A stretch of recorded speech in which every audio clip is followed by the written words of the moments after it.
क्या आपको कभी ऐसा फील हुआ है कि आपको अपनी सारी परेशानी अपने करीबियों को बतानी चाहिए?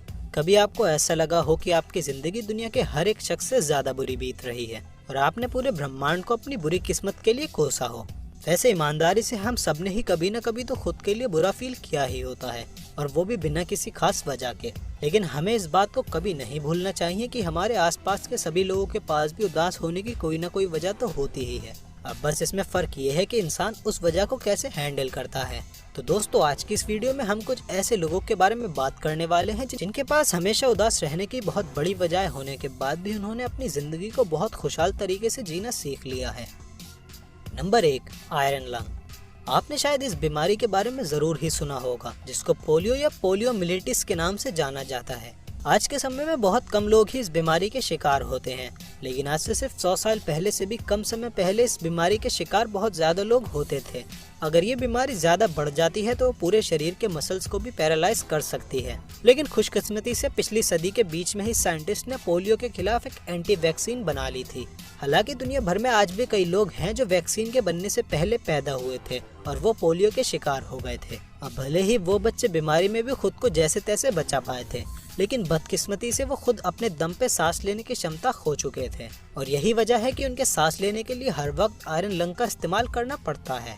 ये लंग्स एक सील्ड कैप्सूल होते हैं जो कि पेशेंट को सांस लेने में मदद करते हैं। इसमें एक स्पेशल कॉलर लगा होता है जो पेशेंट की गर्दन को एक जगह रोकता है। इस कैप्सूल के अंदर बनने वाला प्रेशर लगातार बदलता रहता है, जिससे वो पेशेंट के लंग्स को अपने अंदर हवा भरने के लिए फोर्स करता है। अब हम जैसे आम लोगों के लिए तो ये काम हमारे फेफड़े खुद ब खुद करते रहते हैं, लेकिन जो पेशेंट इस बीमारी के शिकार होते हैं उन्हें जिंदा रहने के लिए अपनी पूरी जिंदगी भर इन लंग्स का इस्तेमाल करना पड़ता है। जैसे एग्जाम्पल के लिए डलास के रहने वाले पॉल अलेक्जेंडर लगभग अपना पूरा समय ही अपने आयरन लंग में बिताते हैं। पॉल सिर्फ 6 साल के थे जब वो पोलियो के शिकार हो गए थे, और बस तब से ही वो अपनी पूरी जिंदगी के लिए पैरालाइज्ड हो गए थे।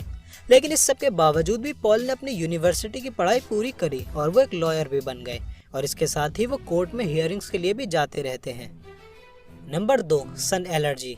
अब शायद आपने कई फिल्मों की वजह से ये तो सुना ही होगा कि वैम्पायर्स दिन की रोशनी से डरते हैं और इसीलिए वो बस रात को ही बाहर निकलते हैं। खैर, अब मुझे बताने की तो कोई ज़रूरत नहीं है कि वैम्पायर्स हकीकत में नहीं होते हैं, लेकिन दुनिया में कुछ लोग ऐसे हैं जिनको काफ़ी हद तक वैम्पायर्स से मिलती जुलती ज़िंदगी जीना पड़ती है। जैसे फ्रेंच प्रोविंस ऑफ बोर्डियक्स के इन जुड़वा भाइयों थॉमस विंसेंट को ही देख लीजिए। ये दोनों भाई सिर्फ रात के अंधेरे में ही बाहर निकल पाते हैं, और अगर बाई चांस उन्हें दिन में कहीं बाहर जाना पड़ जाता है तो उन्हें इसके लिए बहुत अजीब से सूट्स पहनना पड़ते हैं। अब ऐसा नहीं है कि ये सूट्स दोनों ट्विंस भाई सिर्फ ऐसे ही पहनते हैं, उनके इस सूट को पहनने की एक बहुत बड़ी मजबूरी है, और अगर वो ऐसा नहीं करेंगे तो उनकी आसानी से ही मौत हो जाएगी। अपने बचपन में ही थॉमस और विंसेंट एक बहुत ही रेयर डिजीज ज़ेरोडर्मा पिगमेंटोसम का शिकार हो गए थे। इस बीमारी की वजह से उन दोनों का शरीर अल्ट्रावायलेट रेडिएशन के लिए हाइपर सेंसिटिव हो गया है। इसका मतलब है कि सूरज की किरणें सिर्फ उनके शरीर पर पड़ने से ही वो दोनों भाइयों की बॉडी में कैंसर सेल्स को बहुत तेजी से बनाने लगती है, और यही वजह है कि थॉमस और विंसेंट खुद को हर वक्त सूरज की रोशनी से बचा कर रखते हैं। Number 3, half a brain. हमारे दुनिया के बाकी जीव जंतुओं का दिमाग भी एक बहुत ही रहस्यमय ऑर्गन है, और इसीलिए इसके बारे में कई अजीबोगरीब मिथ्स बनी हैं। जैसे एग्जाम्पल के लिए एक मिथ यही है कि किसी की मेंटल एबिलिटीज उसके दिमाग के साइज पर ही निर्भर होती हैं, लेकिन असल में इस मिथ में कोई भी सच्चाई नहीं है, और इसको गलत साबित करने के लिए हमारे पास एक जीता जागता उदाहरण है जोडी मिलर, जो कि सिर्फ अपने आधे दिमाग के साथ ही बचपन से ही सुकून से जी रही हैं। जोडी जब पैदा हुई थी तब वो दूसरे बच्चों की ही तरह पूरी तरह सामान्य थी, लेकिन जब वो 3 साल की उम्र तक पहुंची तब वो अचानक से ही अजीब से सीजर्स का शिकार होने लगी, जिसकी वजह से वो कभी भी अचानक ही अपनी लेफ्ट साइड की ओर गिर जाती थी। जब डॉक्टर्स ने जोडी की जांच की तो उससे पता चला कि वो एक प्रकार के रेयर रेस्ट मसल का शिकार है, जिसकी वजह से कभी कभी उनके एक या दोनों हेमिस्फीयर पर इसका असर पड़ता है और उनका दिमाग का कुछ हिस्सा बेजान हो जाता है। इस कंडीशन को ठीक करने का सिर्फ एक ही तरीका था, और वो तरीका था कि डॉक्टर्स जोडी के दिमाग के इफेक्टेड हिस्से को निकालकर अलग कर दें। डॉक्टर्स ने ठीक ऐसा ही किया और जोडी बहुत छोटी उम्र से ही सिर्फ एक हेमिस्फीयर के साथ ही जी रही हैं। अब क्योंकि इंसानी दिमाग अपनी अर्ली डेवलपमेंट की स्टेज में किसी भी चीज को जल्द से जल्द समझकर उसका सलूशन ढूंढ लेता है, तो इसीलिए जोडी के आधे दिमाग ने ही उनके दिमाग के बाकी हिस्सों का काम करना भी शुरू कर दिया था, और इसीलिए आज जोडी दूसरे लोगों की ही तरह अपनी जिंदगी आराम से जी रही हैं। अब आगे बढ़ने से पहले अगर आपने अभी तक चैनल को सब्सक्राइब नहीं किया है तो सब्सक्राइब कर दीजिए और उसके बराबर में बने बेल आइकन को भी प्रेस कर दीजिए। Number 4, heart in a backpack. ये बात तो आप जानते ही होंगे कि एक ऑर्गन डोनर ढूंढना बहुत मुश्किल होता है। कभी कभी तो पेशेंट्स को ट्रांसप्लांट के लिए सालों तक का इंतजार करना पड़ता है और हर किसी के पास वेट करने के लिए इतना समय नहीं होता है। तो आखिर वो मरीज क्या करें जिन्हें जल्द से जल्द ही किसी ट्रांसप्लांट की जरूरत होती है? फिलहाल साइंस के पास तो इस सवाल का भी कोई जवाब नहीं है, लेकिन इस कमाल की टेक्नोलॉजी की वजह से काफी हद तक चीजें बदल सकती हैं। साल 2010 से ही मिशिगन के डॉक्टर्स एक क्रांतिकारी डिवाइस की टेस्टिंग कर रहे हैं। ये डिवाइस एक पोर्टेबल गैजेट है जो कि पंप्स का इस्तेमाल करके कंप्रेस्ड एयर को आर्टरीज में ब्लड पंप करने में मदद करता है। मतलब आसान शब्दों में कहें तो ये डिवाइस किसी पेशेंट के दिल का काम करने की क्षमता रखता है।